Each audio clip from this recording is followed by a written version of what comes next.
All right, so we're ready for take number 2. But before we throw over to Dwango, I do have a donation from TASBot. TASBot donated $314.15. Think about it for a second. And TASBot says, TASBot here, dwangoAC would like to thank Malleo for leading efforts on Mario Kart Wii and Uni for leading efforts on Celeste. Come join us at discord.tas.bot to help me pick what to play at SGDQ 2020. So thank you very much, everybody who helped donate. And with that, we're going to pass it back over to TASBot with Mario Kart Wii. Come on, give us some cheering.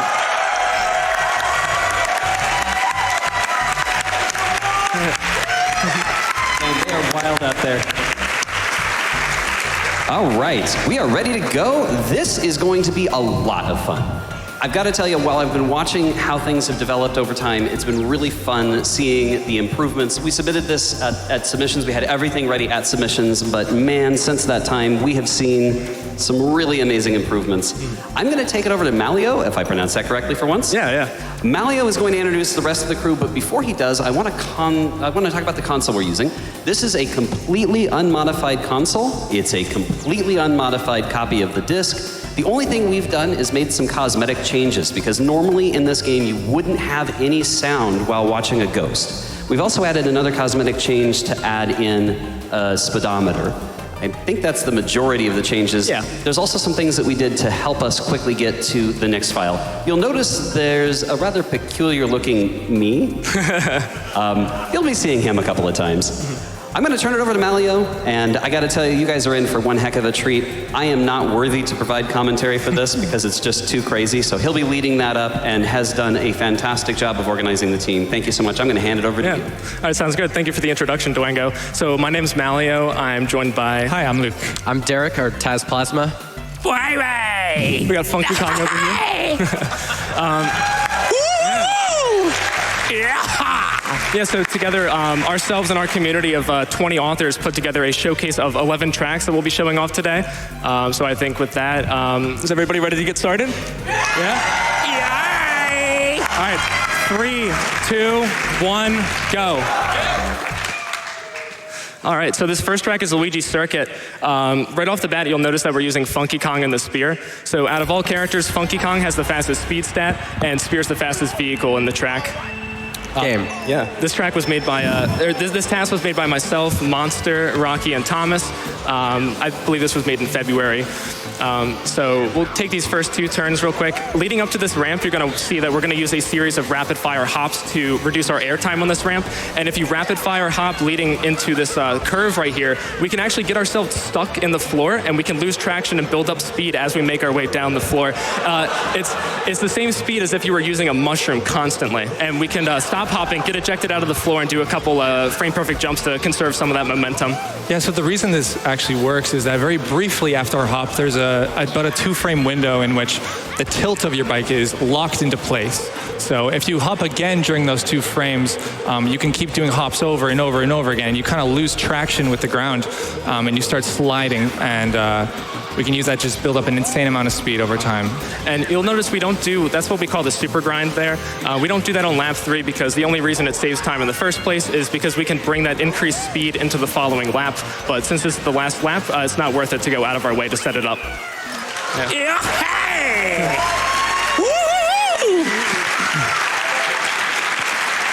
So it's also worth pointing out, it did say you lose there. For some reason, Nintendo, when they programmed this game, if you tie a ghost, that's what we're doing, we're racing a ghost technically. When you tie a ghost, it just says you lose. I don't know why, So coming up next, we have Bowser's Castle by Zach. And you might have heard Malleo say the word low jump, which what that's referring to is anytime you leave a triggerable surface with the aim to get the least amount of airtime possible. So you're going to see one right here on this first ramp. We're going to clip the side of this wall and propel ourselves forward. As well as on this wavy kind of area here, we're going to optimize it around getting the least amount of airtime possible. As well as some of these stairs, you're going to see we're going to try and stick to them. And the reason this is because airtime in this game is slow. Anytime you're in the air, your vehicle is constantly decelerating. So in order to go fast, we want to get as little airtime as possible. As well as right there, you might have noticed that Nintendo Nintendo has a nasty habit of forgetting to add collision to some walls, so we can just kind of use the side of the half pipe there to get up to the higher level, which saves about 3 seconds. So on those geysers right there, you kind of see, we don't necessarily go for the most amount of tricks possible. You're going to see it again on this wavy road. Instead, we evenly spread out the boosts so that we maximize the amount of boost time we have instead of going for like a million tricks possible. Yeah, so even though we said Spear was the fastest vehicle in the game, we're using Flame Runner on this course because Spear has some pretty poor drifting skills, whereas the Flame Runner takes turns very tightly. And those turns you saw up before are pretty tight, so. So one thing you've probably noticed by this point is that anytime we're moving in a straight line, we always want to try being in a wheelie. That's the fastest method of moving. Anytime we try to turn, we use the manual transmission and we charge up a mini turbo. So mini turbos in themselves aren't that great. They do give you a temporary speed up, but ultimately they're really beneficial because they allow you to return to your maximum wheelie speed pretty much instantly after you release the mini turbo. Yeah, wheelies, they're a little bit broken in this game. Anytime you're in a wheelie, your maximum speed is increased by about 12%. So that's actually one of the reasons that we're not going to use any carts. We only use bikes on any of these runs just because of that reason. And also just on an emotional level, I kind of hate carts. They're kind of a garbage vehicle. Jeez, you might have noticed that we have 3 streams left and it's lap 3.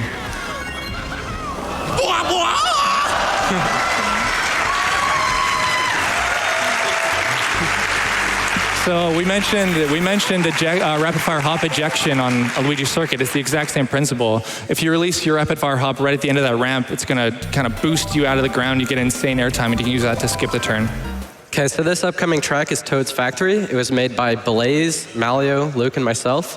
It features a newly found glitch that was found by Blaze and recently revised by Benny. At the start, we're going to do some wheelies and move forward. We're actually sliding forward before the race even starts, which saves time. And then up here, there's a conveyor, which speeds you up. If we hop on the conveyor, it actually maintains some of that speed. Right, so up here is the new glitch. We're gonna clip off this box.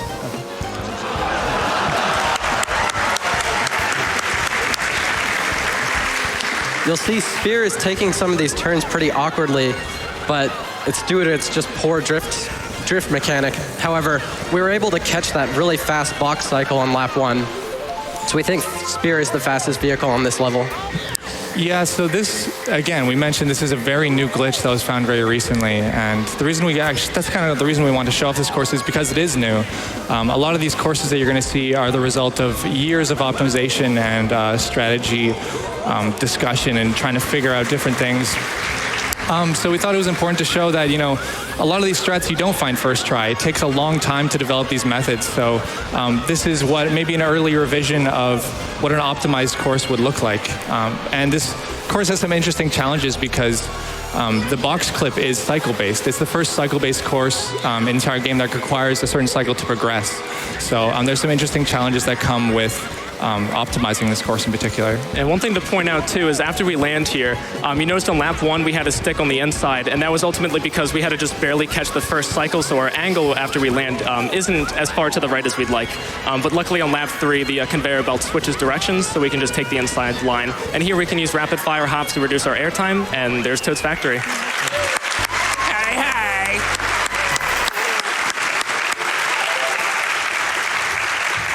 All right, so the next segment of this we're going to move on to is a Ultra Shortcuts segment, and there's a continuing theme of Ultra Shortcuts in this game.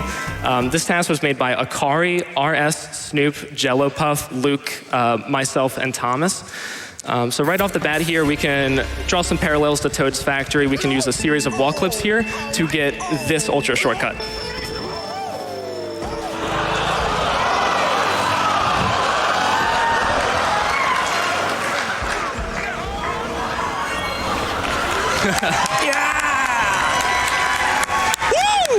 So essentially what we did by doing that first wall clip, we kept the last checkpoint of the map loaded at all times. So at any given time, there's the checkpoint that you're in, the checkpoint in front of you, and the checkpoint behind you is always loaded. So effectively what we did is we avoided going into the second checkpoint. That means that the last checkpoint of the lap is still there, meaning that we can just get behind the finish line, trigger the last checkpoint, and the lap will count. One thing to note though, you'll see in Maple Treeway, we don't necessarily need to get behind the finish line. We just need to avoid getting into the second checkpoint and just reach the last checkpoint of the map.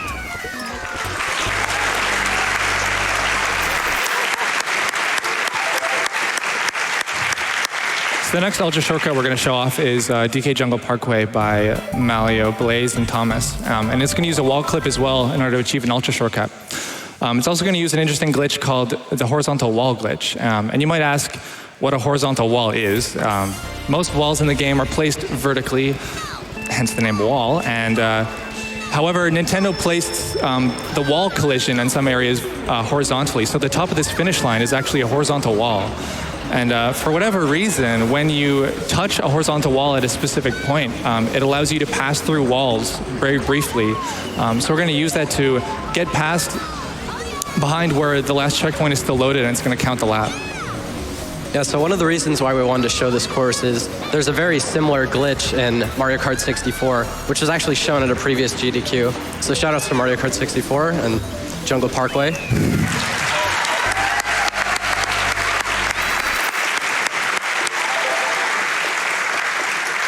So one thing to point out is why we use Daisy and the mock bike on that course. I mean, on Luigi Circuit, I just got done saying that Funky Kong had the fastest speed stat, but Daisy on the mock bike's actually able to take even tighter turns than Funky on the Flame Runner, and that's really what's the most important for DK Jungle Parkway for the last turn. So we're going to use Daisy here again, and we're going to continue with the theme of horizontal walls and driving through solid walls. So after this first set of the escalators, we can drive Daisy, squeeze her in between these two walls here, barely hit a horizontal wall, and fly through the normally solid escalator wall. We can reach the parking lot out of bounds, and we're going to continuously drive to the last checkpoint of the map, hop over this wall to get a lap count, and go back around. These cars also don't have solid collision because Nintendo never thought you would be able to get out here, but lo and behold, glitch hunters found out how to do this. And there you go.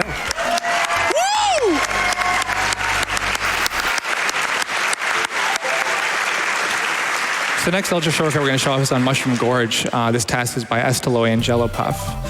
And it's going to use an interesting physics mechanic in the game using the giant mushrooms that are present on the course. So normally when you bounce off of one of these mushrooms, Nintendo's intending for you to land back on the floor or the road. However, if you bounce on a mushroom and land on a wall, you're going to see an interesting effect here.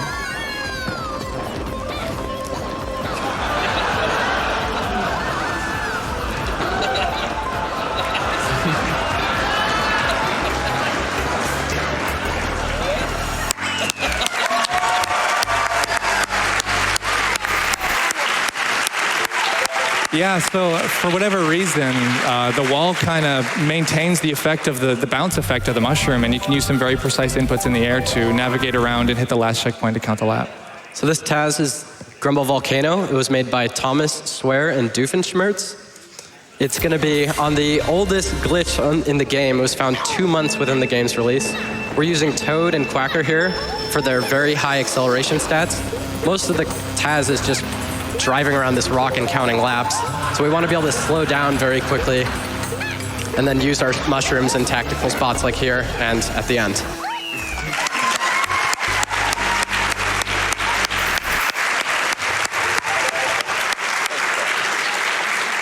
So the next track we're going to move on to is Maple Tree Way. This was the first task that we made at the beginning of 2019, and I think it's a really great example of the benefits of collaborative tasks because there were 6 authors that worked on this: Thomas, Rocky, Sware, myself, Luke, and RS. So this track has an ultra shortcut. I mentioned that very briefly earlier. So the first thing we're going to try to do is get out of bounds to the side of this finish line, past the finish line to get inside the first checkpoint, and we're going to try to land back on the track without passing into the second checkpoint. And we can clip up here and reach the cannon. So effectively what we've just done is we've kept the last checkpoint of the map loaded, which means we can completely cut off the tree section and just take a direct path to the very end of the track, and it'll actually count our lap. One of the reasons I love this course is it shows off a lot of how useful wall clips can be and kind of their variability. Wall clips, you saw maybe on some of the early courses we use wall clips to gain a lot of height. However, depending on how you hit them and the position you are when you hit them, it can kind of change their effect. So sometimes we can use them to propel over longer distances instead of gaining height. As well as you're going to see coming up here, if you do what's called a spin drift, it's going to gain us some horizontal momentum, and the wall clip will maintain that. As well as clipping on this tree, it's going to help us just gain more airtime. So on this cannon, you're going to see we also wall clip right before entering it, which means we're going to have way less height coming out of it, so we can realign for this skip more quickly. Like I said, there were 6 authors that worked on this, and this was the first really great example of a new higher standard for Mario Kart Wii tasking. Being able to send the time trial that goes back and forth between different people to more efficiently complete tracks.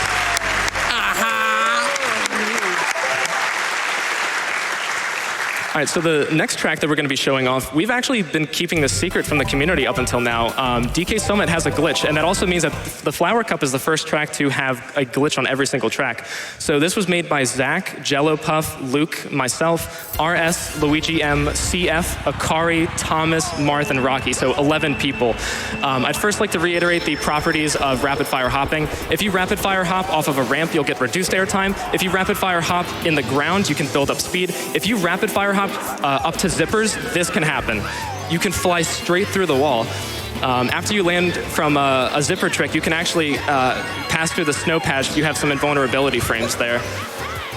You could take this double cut. Yeah. And for this zipper, we want to try to be in a wheelie as long as possible, not necessarily try to gain as much height off of it. Yeah, so one of the reasons why there are 11 authors for this course is there's certain borderline pixel-perfect tricks in this game that are very hard to optimize by ourselves. We often have to intentionally lose milliseconds because you can end up skipping over the pixel that you need to be in. So these tricks are very hard, which is why there's lots of collaborators. And also these borderline pixel-perfect tricks are the reason why we can't just copy our inputs every lap and save ourselves a bunch of time. Yeah, you effectively have to treat each lap as like a unique race. And that's one great thing because having 11 authors for this track has a lot of scenarios where we have to have pixel perfect tricks. And being able to have a bunch of different people, try out tossing out their own ideas to try to get these pixel perfect scenarios to happen, it allows you to get through these tracks much more efficiently. And yeah, we can pull back on the analog stick here to realign for the double cut after wheeling off that ramp.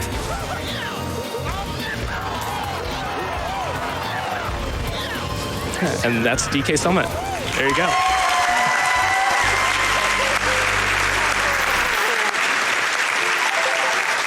It makes me so happy to finally have that track glitch. Yeah, I know. It's very satisfying. So the last track, suitably so for you guys, is Rainbow Road. This was made by RS, myself, and Luke.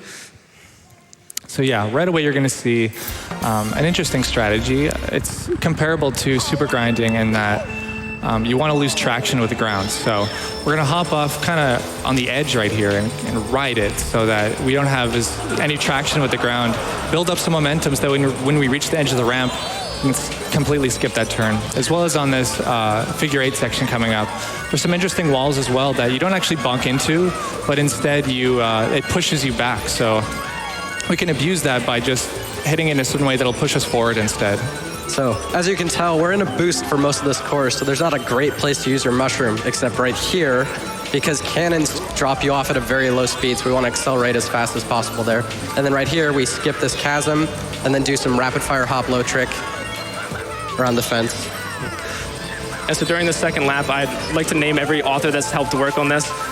Myself, Luke, tasPlasma, Monster, Rocky, Thomas, Sware, Jellopuff, RS, Michi, Estaloy, Delta, LuigiM, Zach, CF, Akari, Blaze, Snoop, Doofenshmirtz, and Marth. There's a lot of people, but it really shows, how great our community is, how many people we have in our community that have been able to contribute. It's been a pleasure to work with all of you all over the years. Yeah. In addition, I'd like to thank Star and Atlas for creating the cosmetic codes that we've used here. I'd really like to thank Dwango for allowing us to show this off, and Games Done Quick for having us. Thank you very much.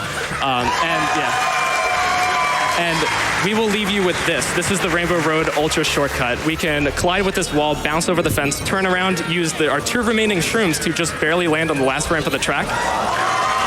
Yeah. And time comes up in 3, 2, 1, time.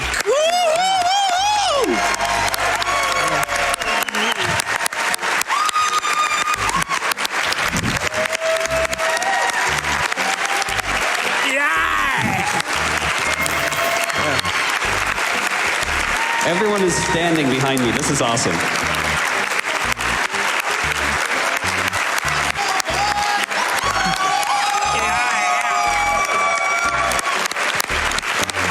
That's all the more of Mario Kart Wii we have for you today. Before we close this out, I do want to say a couple of quick things. Malleo took the lead on organizing everything. The reason I was able to, for once, sit back and relax is because he took on all of the work of organizing everyone. He took on the effort of getting all of the commentary put together. Huge credit goes to him.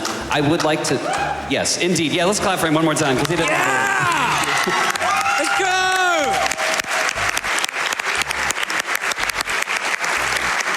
One last thing to say about the community is it is amazing. I have to say, working with these guys has been really pleasant. And something funny, Mario Kart Wii outsold Mario Kart 8 by a 5-to-1 ratio last year.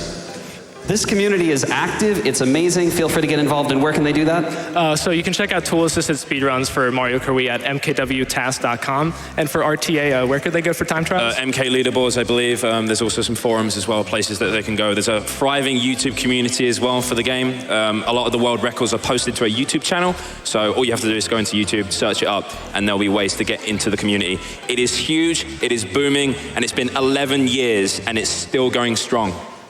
Definitely worth getting involved. Absolutely, and with that, I'm going to close this out. We're about to start what you've been waiting for and what you paid a lot to see. Celeste All Red Berries coming up next.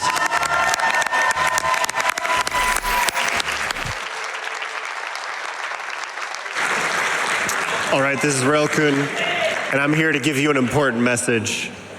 Coming up after Celeste, we are going to have Dark Souls. And a lot of you are still hype and tossing in a lot of donations. And there's a really great Dark Souls glitch exhibition donation incentive that needs $48,000 to go.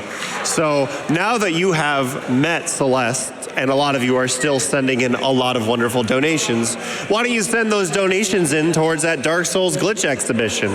With that message, we are going to take a quick Twitch ad break, and we'll be back shortly for more TASBot.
All right, everyone, welcome back. I see a couple of the Mario Kart Wii guys are still in the room, so I want to read this one before they leave. Ark Holmes donated $100 and said, "Hey, from the Mario 64 TAS and console playback community, so excited to see our TASBot overlords play around with Tetris and blaze through Mario Kart Wii.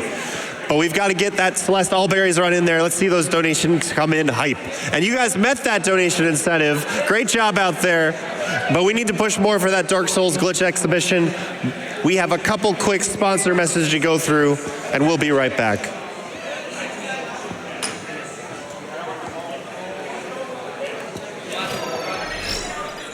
How many years have I waited for the warrior of light?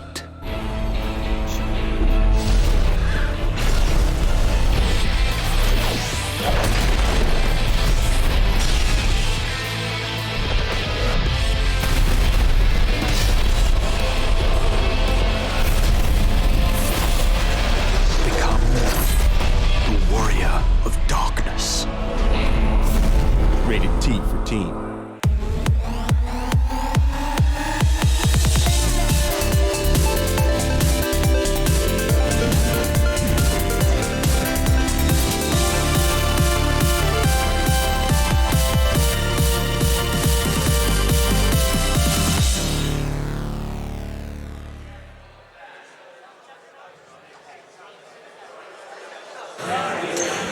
One of our other great sponsors for this event is Best Buy. Best Buy carries exclusive physical limited run games, including the upcoming Celeste and Toe Jam and Earl. Best Buy is the destination for all PS4, Xbox One, Nintendo Switch, and PC gaming needs. If you pre-order Pokemon Sword and Pokemon Shield at Best Buy, you can get $10 in rewards. Pre-order Bloodstained Ritual of the Night at Best Buy and get an exclusive metal case. And you can pre-order Cyberpunk 2077 at Best Buy, get one of 3 exclusive steel books.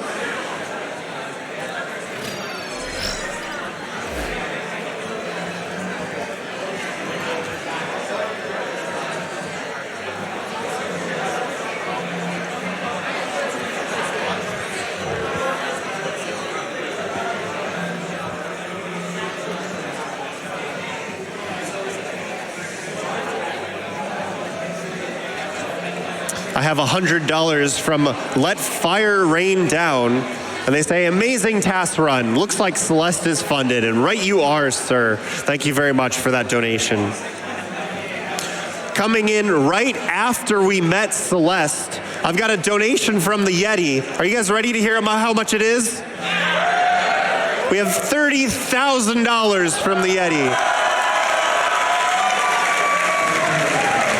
This came in right after we met the Celeste donation incentive, so we didn't even need the Yeti's donation to meet that. Great job, everybody who pushed for that. And they say, hey, all, Yeti here, because because of your support, we're happy to announce we've raised $100,000 for Doctors Without Borders. Congrats on unlocking that TASBot Celeste run. You are all amazing. Let's go. Thank you so much, and thank you everyone who has pushed that mark that high.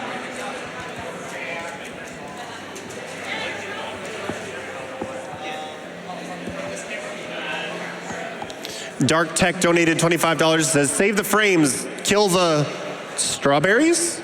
Here's the TASBot's run of Celeste.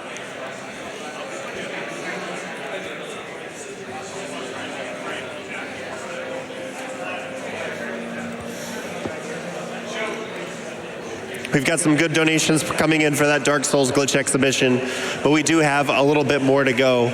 We've broken the $13,000 mark, so we need $47,000 to go, and I have $111.11 from Like the Verb, and they say it's always darkest before the soul.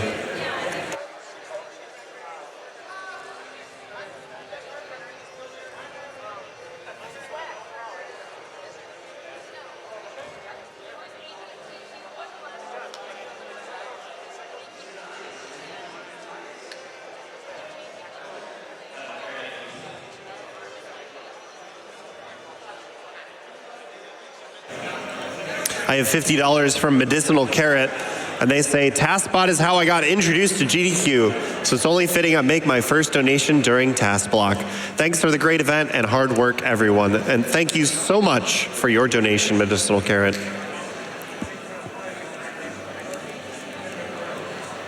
I have $5 from CP Downs, who says, greetings from Austria. I've been watching GDQ since 5 years and can't get enough. What an awesome task segment, especially with Celeste. Thanks for such an awesome event. Thank you so much for your donation, and it is a good time to reinforce that it does not matter how much you have to donate. Even those $5 donations do help. We get them in huge clumps at times, and it really does help push our total forward. So thank you everyone who's donated. And if you can't afford to make a donation right now, just push out some links. Tell people about it on social media. Give people a link to the stream. Tell them what's going on, because this Celeste task run is going to be hype.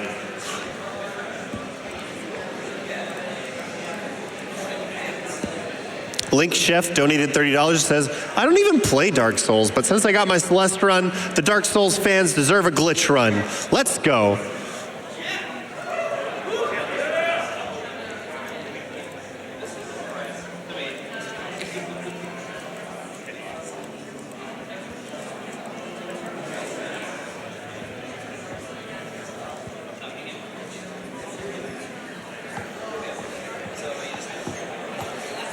I have $35 from this username is pronounced N.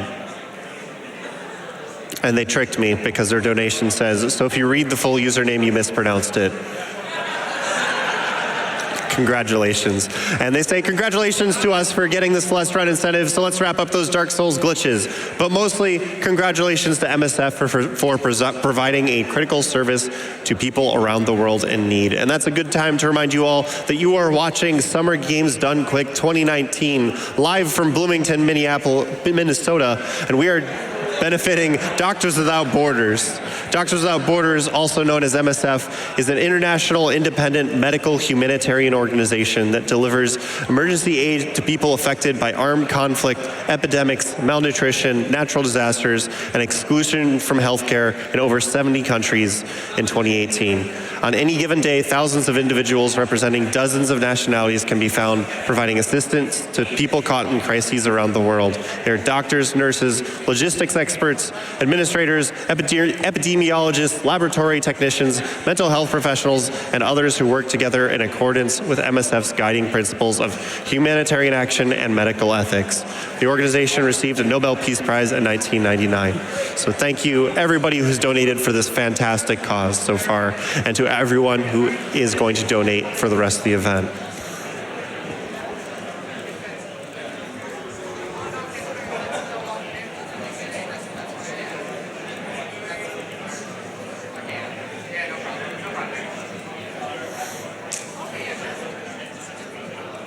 All right, I have $25 from Mr. Vox, who says, greetings from Norway, sitting up at 2 a.m. just to catch the TASBot.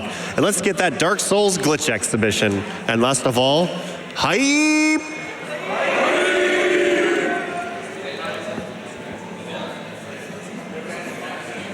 Those Dark Souls donations are pouring in at this point. I've got $10 from Astrobodies, who says, let the Dark Souls Glitch Fest begin. I love the amount of Dark Souls there is in this GDQ. Hello from the Big Apple.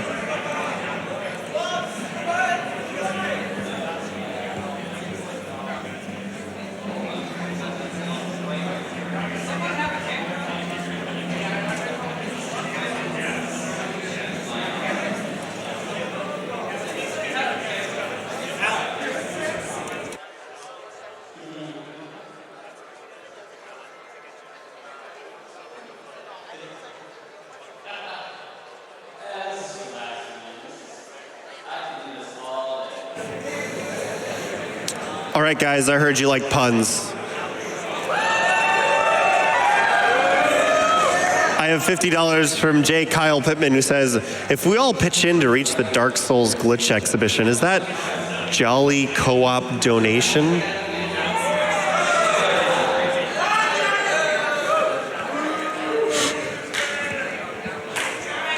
Your hatred fuels me.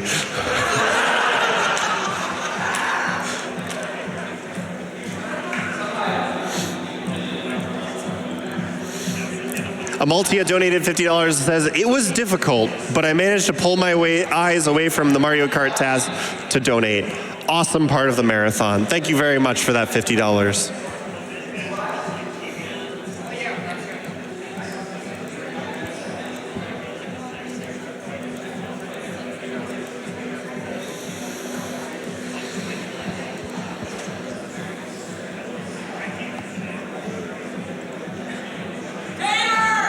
I have a $25 donation from an anonymous donor who appears to be talking to someone in particular. They say, Tyler, I'm doing my part to get the Dark Souls incentive. Now it's your turn.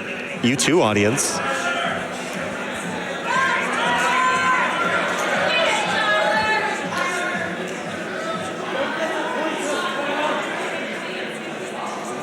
I have $50 from Linky who says, I see TASBot. I give money to TASBot. All hail our glorious robot overlord.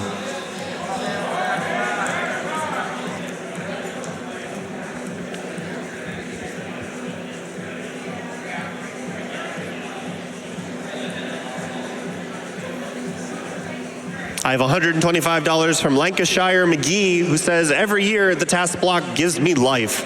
Thank you so much. You did not disappoint this year. It's not over yet. Stay tuned. We have this Celeste run that you all donated for, and you're gonna love it.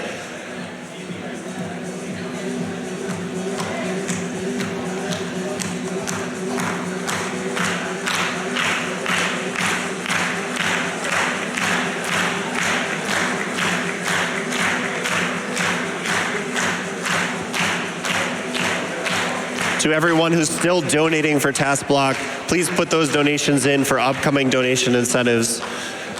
We are making pretty good progress on Dark Souls Glitch Exhibition, but if that is not your cup of tea, we have plenty of other things for you to donate towards. We have some bid wars, especially for Dark Souls, the ending choice, the player name, there's the Majora's Mask file name, Pokemon Let's Go starter's name, the Starmie's name, the Rapidash's name, the rival name. There's tons of things that you can donate for. If you go to the donation page, you'll see all of the things that you can put your donations towards. So everybody who's donating right now, why don't you throw it towards something on that list?